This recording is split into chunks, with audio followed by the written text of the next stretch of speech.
on it tomorrow.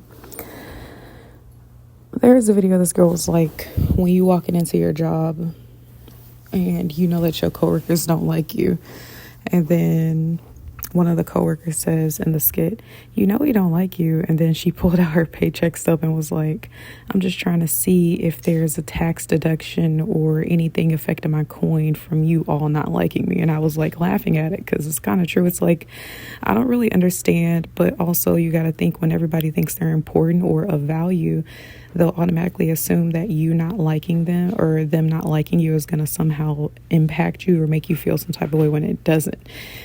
So with that being said, it's like, so you not liking me does what? Because I'm still here, right? I'm still kind. I'm still shining in whatever way, which is why you don't like me or whatever.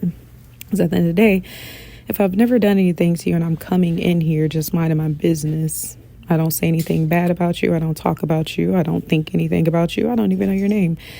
At what point would this be a even or reciprocal competition or problem? It's one-sided, meaning you've created a problem out of nothing from your own self-limiting and imposed beliefs, which have nothing to do with me. So what am I worried about you and your issues for? So you can sit in the corner, talk crap about your friends, try to do things to make my life harder, even take things to the back. It does not matter because it does not stop me from continuing to do what I need to do.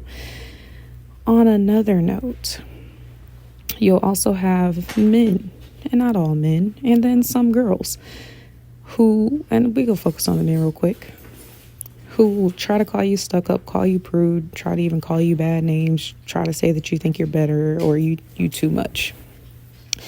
Simply because you don't want to give them any play or a date. They want to say that you're jaded or you're heartbroken. None of these things are true. You just don't want to date. You can handle your own, and you ain't out here begging anybody. You get me? And then they get offended, but it's like if there's a fish right next to you and you're hungry, why are you chasing the faster one who doesn't want to be caught and you clearly can't catch? There's literally a fish who's begging you to eat them.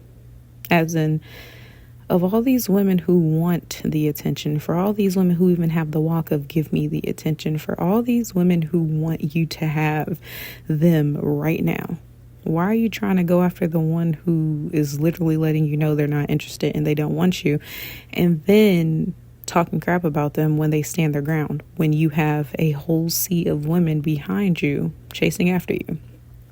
I don't get it. For the ladies, why are you so concerned when a guy's attention shifts to another woman, when at the end of the day, if you got 10 men, according to you, whom of which wants your attention, why are you tripping off of one who chose to give somebody else attention? You just said you have plenty of other people. And the toxic one, well, because I want him. So, well, he's letting you know that he doesn't want you. So why don't you focus on the ones who do want you?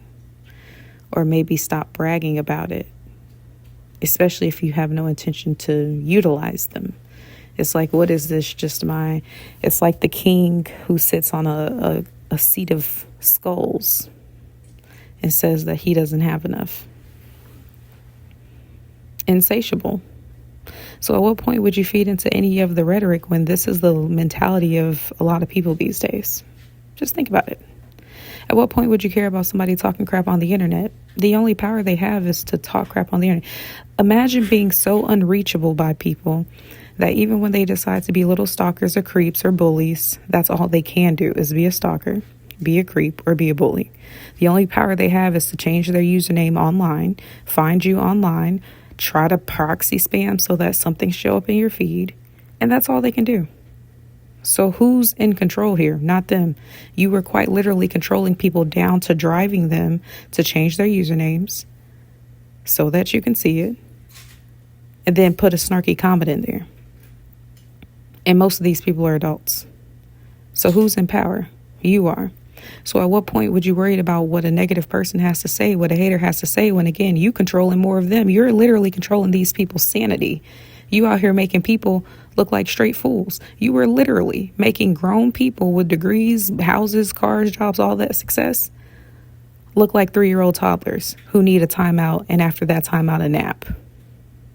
Like, seriously. You got grown people who are apparently established and better, who are so bothered and threatened that they need to change their usernames just to say something on the internet, who got out of their way to try to make a comment at you in public, and then when you say something back, they sitting there looking stupid, clenching their jaw. Not because you've done anything. You just mind your business. You get up every day, you walk around, you do your job, you focus, and then you leave. And this bothers them. You ain't pointing out, oh, you ugly, oh, you fat, oh, you this, oh, you that. You ain't doing none of that.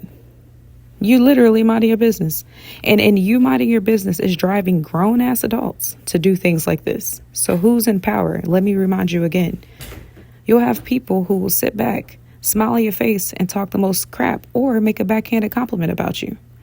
Who's in power? And then sit back and play victim after you create space between you and that person. Because it's like, no, you casually disrespected me and I gave you grace by not chewing you out or tearing you a new one.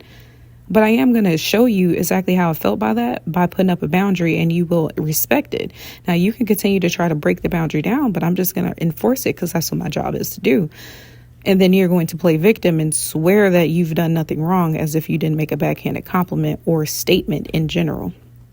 This is where society is. So at what point would anybody want to integrate within that? That's not antisocial. That's just saying the reality of how people can be and just how toxic people are and just how much everybody is in a victim mindset and a self-imposed I'm so important type of mentality. And you know this because, again, if you sit back and review the tapes, the only thing you do is mind your business.